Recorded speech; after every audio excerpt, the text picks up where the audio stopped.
Hello दोस्तों, कैसे हैं सब। मैं हिमांशु स्वागत करता हूं आप सबका आपके अपने चैनल कॉमिक वर्ल्ड पर। तो चलिए दोस्तों शुरू करते हैं राज कॉमिक्स में नागराज और सुपर कमांडो ध्रुव का मल्टी स्टारर विशेषांक नेगेटिव्स।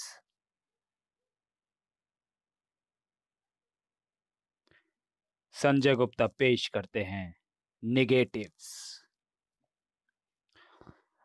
टारगेट आइडेंटिफाइड हो चुका है, यही शिप हमारा टारगेट है, फिर देर क्यों। अटैक, सावधान रहना। टारगेट को यह अंदाजा ही नहीं था कि उसे टारगेट बनाया जा चुका है। वह क्या है पता नहीं, किसी तरह का अटैक हो सकता है। हम रिस्क नहीं ले सकते, सावधानी तो बरतनी ही पड़ेगी। ये क्या, मिशन सफल हुआ। शिप अब हमारे किले के अंदर हमारे कब्जे में है।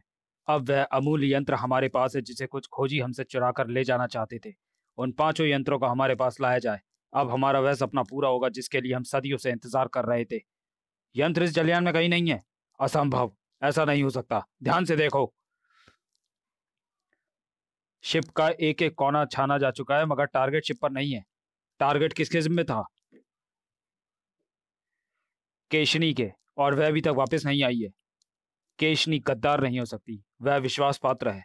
गद्दारी वही कर सकता है जो विश्वास पात्र हो। काली छाया, काली छाया मुझे भी निगल लेगी। बचाओ। मुसीबत में एक ही जगह याद आती है, पुलिस स्टेशन। सरकार ने मुझे तुम्हारा वकील नियुक्त किया है। मैं भारत हूं। तुम्हारा नाम क्या है? यही तो हम इससे कल से पूछ रहे हैं, लेकिन ना तो ये अपना नाम बता रहा है और ना ही ये कि इसने 3 राहगीरों पर हमला क्यों किया। मेरे क्लाइंट के साथ आप मारपीट नहीं कर सकते इंस्पेक्टर। पूछताछ मुझे करने दीजिए।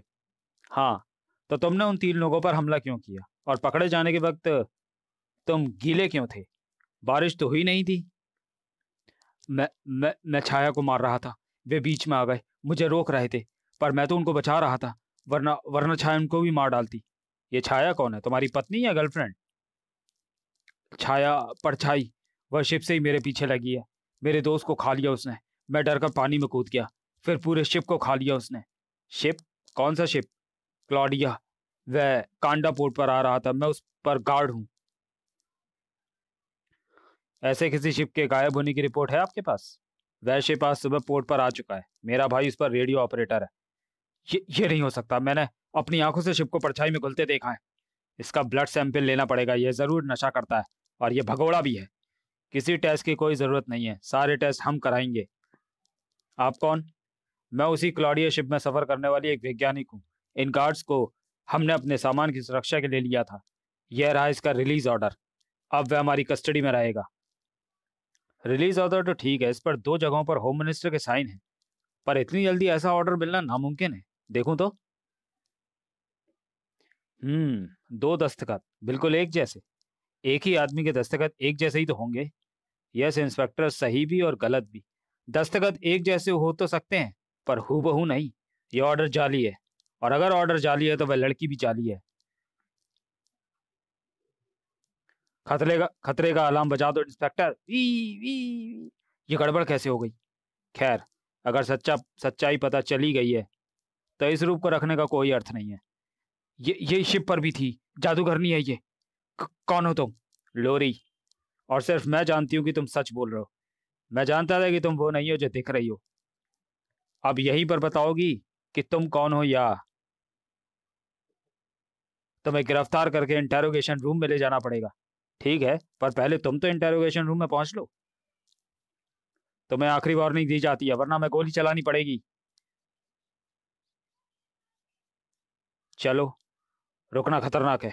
तुम्हारे साथ जाना और भी खतरनाक है। सरकारी स्थान में अनाधिकृत प्रवेश, पुलिस कर्मियों पर हमला और एक गिरफ्तार शख्स को लॉकअप से भगाने का प्रयास, वह भी जबरन। 3 मिनटों में 3 जुर्म। कानून जुर्म की इजाजत नहीं देता, और तिरंगा कानून तोड़ने की इजाजत नहीं देता। तिरंगा नाम सुना है तुम्हारा? वैसे तुम्हारे डायलॉग लिखता कौन लिखता है? वजनदार हैं। सीधी बात यह है कि हम दोनों ही कानून की मदद कर रहे हैं। पूरी कहानी ना तुम समझ पाओगे और ना मैं समझा पाऊंगी। मेरे बारे में और जानकारी चाहिए तो अपने दोस्तों ध्रुव या नागराज को कॉल कर लो। बाय। सॉरी। सीधी बात तुम भी सुन लो, या तो इसका रिलीज ऑर्डर लाओ या खुद अंदर जाओ। रिलीज ऑर्डर तो मैंने अभी उस वकील को दे दिया है, पर हाँ, उसकी एक कॉपी है मेरे पास। मुझे सच में इसका बहुत खेद है, पर क्या करूं, मेरे पास समझाने का समय नहीं है। मैं रुक नहीं सकती। खेद तो मुझे भी है, क्योंकि ना मैं तुम्हें जाने दे सकता हूं और ना ही इसे। तुम कानून की रक्षा कर रहे हो और मैं फिलहाल तुम सबकी रक्षा कर रही हूँ, इसलिए मैं भी कानून की ही रक्षा कर रही हूँ। ये क्या, एक मामूली गार्ड के लिए ऐसी शक्तियों का प्रयोग? मामला कुछ और ही है। अब तो मैं इस लड़की को किसी भी कीमत पर जाने नहीं दे सकता। घास की सरसराहट बता रही है कि मेरा निशाना इस तरफ है। ओफ! मैं अब तक इस पर घातक वार करने से हिचकिचा रही थी, लेकिन अब मेरे सामने कोई रास्ता नहीं बचा है। बचा लिया तेरी ढाल ने तुझे, पर अपनी किस्मत को ज्यादा मत आजमा तिरंगा। कहीं इन 3 रंगों के ऊपर तेरे लहू का रंग ना फिर जाए। वैसे वह तांत्रिक वार सिर्फ जड़ वस्तुओं पर असरदार था।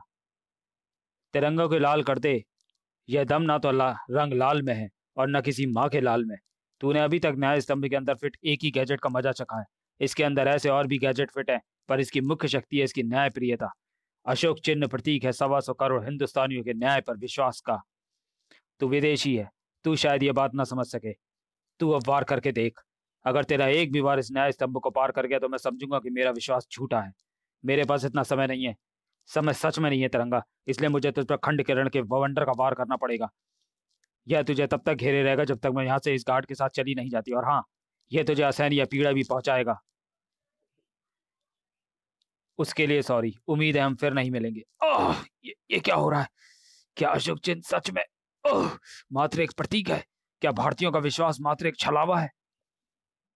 क्या अशोक चिन्ह समय के साथ अपनी न्याय शक्ति को खो चुका है? चल, अभी तो इससे बहुत पूछताछ करनी है और मेरे पास वक्त कम है, तो बढ़ा देते हैं। 5-7 साल चलेंगे सलाखों के पीछे। असंभव। मेरी किरणों का वार मुझ पर? यह न्याय स्तंभ की न्याय शक्ति है। यह विश्वास की ऊर्जा से चलती है। सत्य और धर्म का निर्णय करने वाले इस दंड ने पहले तुम्हारी किरणों को सोख कर मेरी रक्षा की, और अब उन्हीं किरणों के द्वारा तुमको दंड दे रहा है। अद्भुत है यह भारतीय विश्वास तंत्र। ऐसा तंत्र मैंने तो ना कभी सुना और ना ही देखा। मेरा वार मुझे ही रोक रहा है। इसको वापस लेना होगा।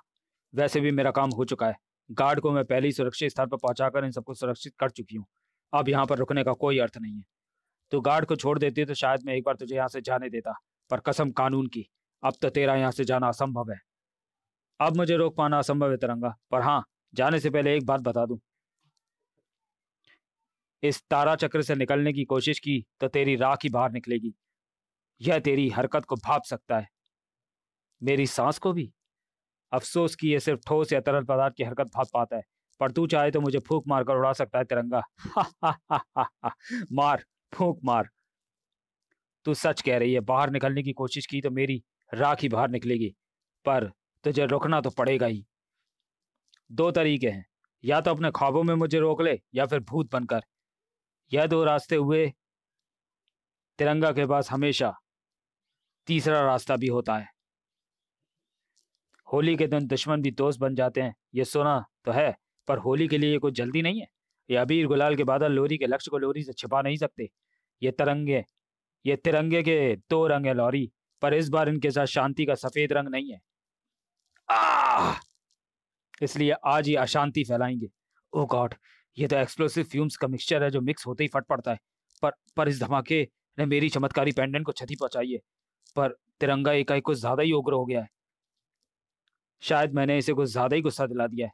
इस धमाके से तेरा दिमाग कम से कम कुछ सेकंड के लिए तो विचलित होगा, और उन कुछ सेकंड्स में मैं तुझे कानून तंत्र में कैद कर लूंगा। तुझे ले जाने वाले भी आ गए हैं। मैंने ध्यान दिया था, तेरी तंत्र शक्तियों का एक बहुत बड़ा स्रोत तेरा पेंडेंट था, पर अब तो वह टूट गया है। अब तू क्या करेगी? मेरे यंग और हांग अलग होने से मेरे पास आने वाली शक्ति का प्रवाह धीमा जरूर हुआ है तिरंगा, पर रुका नहीं है। और रही कुछ करने की बात, तो उनसे संपर्क बनाने का जरिया तूने खुद ही मुझे दे दिया है। कानून तंत्र की चैनों ने यंग और यांग का संपर्क बनाया, और एक नए तंत्रवार का असर सामने आने लगा। मैं धस क्यों रहा हूं? जमीन दलदल बन रही है। ये लड़की पागल है क्या? उफ, इस वार से तो ये खुद भी नहीं बचेगी। करेक्ट, हथकड़ियों की चेन का वजन इसको तेजी से नीचे खींचेगा, पर इस तक पहुंचने से पहले सिपाहियों को बचाकर रास्ता साफ करना होगा। इसे जकड़ो, इसे पकड़ो या अपना तंत्र वापस लो। कैसे कैसे पकड़ूं?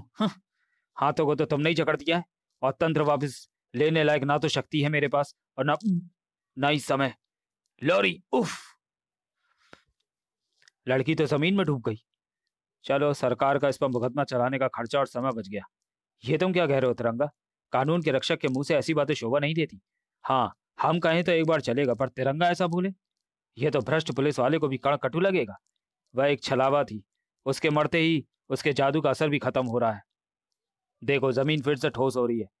अब मुझे बहुत काम है। मुझे इस मामले की तह तक पहुंचना है, पता करना है कि सच्चाई क्या है। मेरे भाई से बस इतना पता चला है कि उस शिप में कोई गुप्त क्लासिफाइड सामान आ रहा था। चूंकि वह माल कई अलग अलग देशों का था, इसलिए किसी एक देश की मदद न लेकर प्राइवेट सिक्योरिटी लगाई गई थी। उनको भी पता नहीं कि वे किस चीज की सुरक्षा कर रहे थे, पर एक बात कंफर्म हो गई है कि ना तो शिप कहीं गायब हुआ और ना ही उसमें रखा सामान गायब हुआ। ओह, क्या हुआ? तुम एक चौंक क्यों गए? दिमाग में कुछ कौंध रहा है, और मुझे ऐसा लग रहा है कि मुझे पता है कि मुझे कहां पर जाना है। समय हो रहा है 5 मिनट। 5 मिनट बचे हैं, काम शुरू करो। टारगेट निकल चुका है। रास्ता ब्लॉक करके टारगेट वैन को बाकी गाड़ियों से अलग कर दो। अबे अबे, कहाँ घुसा आ रहा है? बाबूजी, जरा सा बैक करना है, 2 मिनट लगेंगे। 2 मिनट ही लगने थे इस ऑपरेशन को पूरा होने में।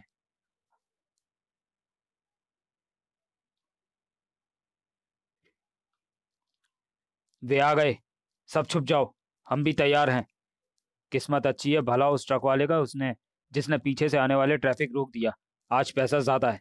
तुम लोग इन्हें एटीएम में भरने में जो एक्स्ट्रा टाइम लगाओगे, उस वेट टाइम अब कवर हो जाएगा। ओए, अबे क्या कर रहा है? टाइम कवर कर रहा है, करा रहा है, या टाइम ओवर? ये क्या है, गड्ढा? देखा, एक भी गोली चलाने की जरूरत नहीं पड़ी, और बैरिकेड लगे होने के कारण किसी को नजर भी नहीं आएगा कि इस तरफ क्या हो रहा है। Great plan today. तो चलिए दोस्तों, वीडियो को यहीं समाप्त करते हैं और मिलते हैं नेगेटिव्स के दूसरे भाग में अगले वीडियो में। तब तक के लिए धन्यवाद।